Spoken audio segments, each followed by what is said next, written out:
Hey there, guys. Alright, today we are back with some more of the Great War. This time we're on to week 89. Just 11 more weeks, and we're over 100. Zeppelins over Britain.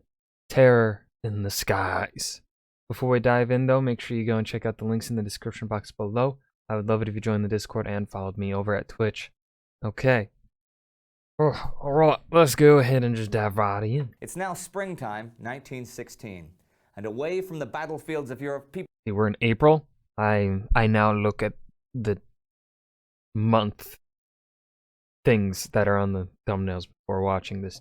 I'm starting to get into that pattern, remembering to do that, so I'm not entirely lost on when things are. Yeah, April. So January, February, March, April. 4 months in to 1916. Dear God. People look to the skies to see the sun shining brightly above. And this week, if you were in England, you also saw something else. For this week, the skies were alive with German Zeppelins. Woo? Woo? Question I'm Indy mark? Nidell. Welcome to the Great War. Last week, the French and the Germans kept duking it out at the western edge of the Verdun battleground. A Russian offensive was halted by spring thaws in the northeast, but not before the Russians took tens of thousands of casualties for pretty much no territory. And civilians and medical staff were being torpedoed and drowned at sea. But Rip. this week saw a lot more in the skies than at sea. A series of Zeppelin raids daily from March 31st to April 5th blanketed just about the entire eastern and northeastern coast of England, and even reached as far as Leith and Edinburgh in Scotland. Nearly 100 civilians were killed, and over 200 more were injured. The story of the Great War has this to say about the raids. There is every reason to believe the main object of the raids was to discover the whereabouts of the main British battleship fleet. However, the airships seem to have returned southward before locating the fleet. The German Admiralty never gave up hope of locating the main base with certainty, for many Zeppelin and submarine raids were made with no other object in view. Had the ships succeeded, there is no doubt that all available submarines would have been dispatched to the spot, ordered to lie in wait, and then entice the fleet out by offering a couple of older ships as a sacrifice. The plan did not work out to the satisfaction of the German Navy heads, but it still remains one of their pet hopes. But it wasn't just the skies over...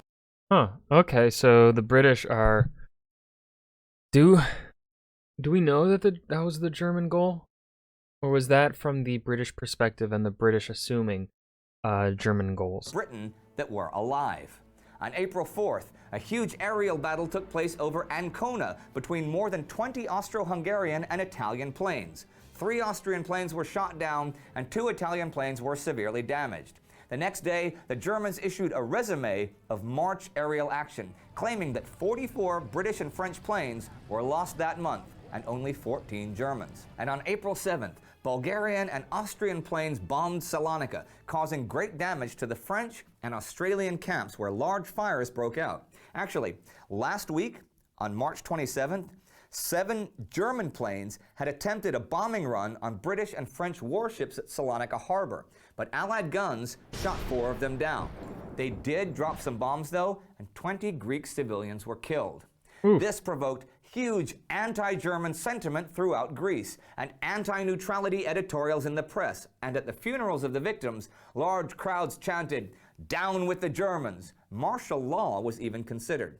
But Greece was in a state of mobilization, and it had some real negative side effects.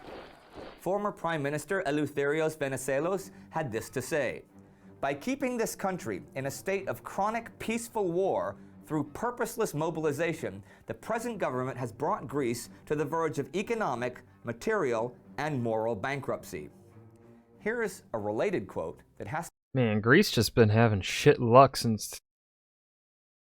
for probably a few centuries now, haven't they?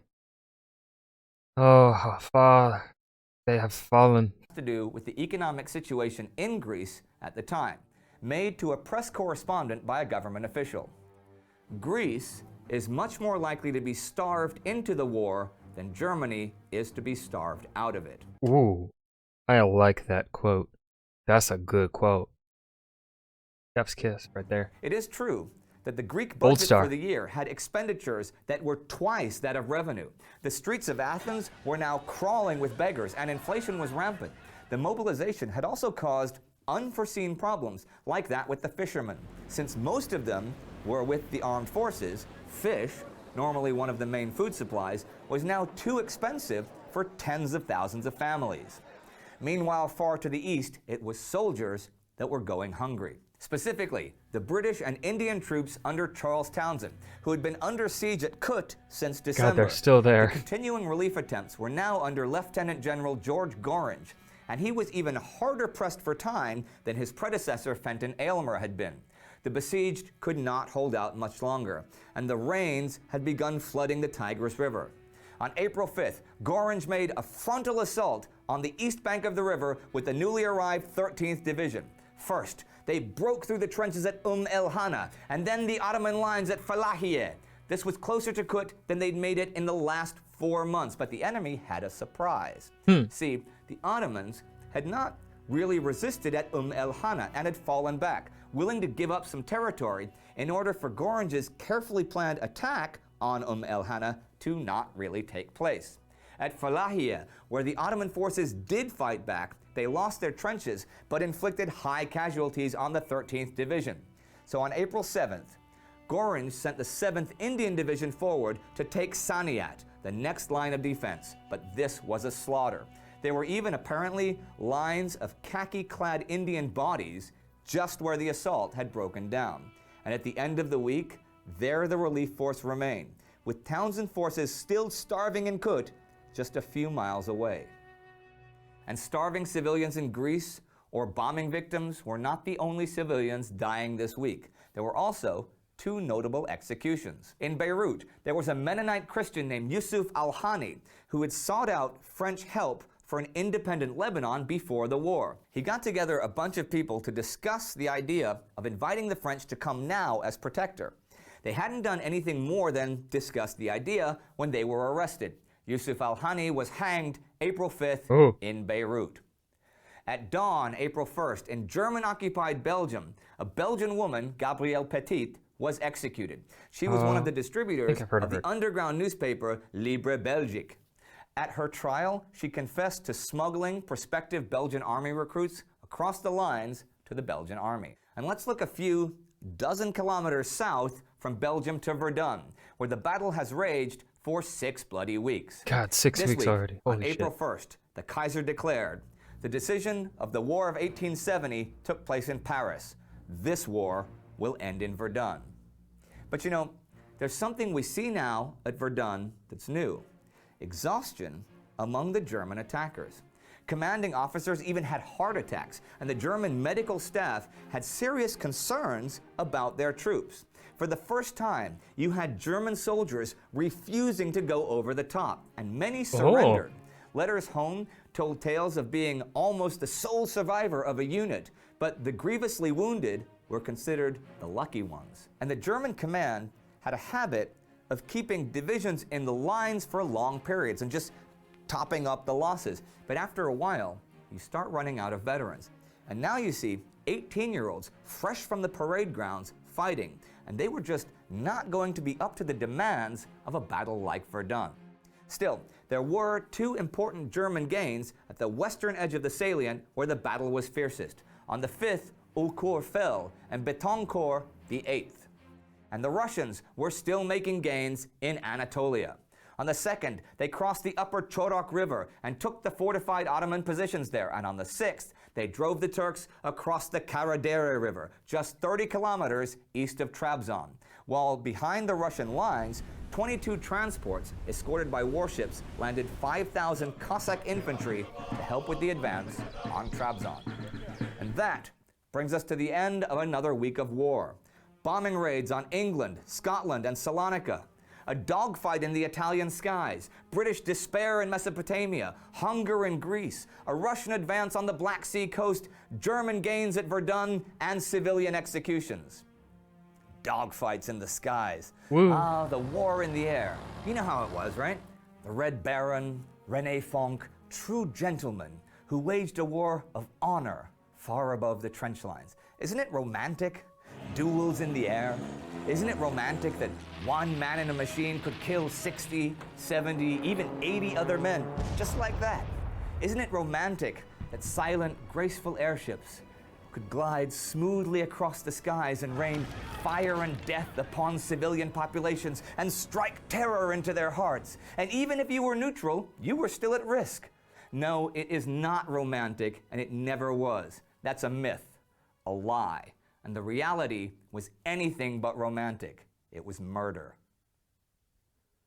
If you are as fascinated by Zeppelins... I think that was the most passionate we've heard Indy get in for a couple weeks now. I think it's been for a while. I can't think of a time. It's been a hot minute since he's really gotten that fired up at the end. Those are the best moments when he gets really fucking fired up, in my opinion. This was another slow week, or I am just really tired. Probably a bit of both. Not slow as in like complaints I was having in 1915. More slow in the aspect of still nothing to really talk about or add on here. And that's, I think, obviously that's a recurring theme throughout the Great War here. Since it's week by week, individual episodes may not always have... there are going to be so many episodes where there's not going to be really anything add on or even expand upon or really make much commentary on, because it's just kind of like, yep, that happened. Nothing else really to say about it, right? Sucks. But that's how history works. Sometimes there are things you can't really, they just happen and yeah. My brain. That was Zeppelins Over Britain, Terror in the Skies, The Great War, Week 89. I hope you guys enjoyed. Remember to hit that like button and subscribe for more. I will see you guys in the next video. Peace.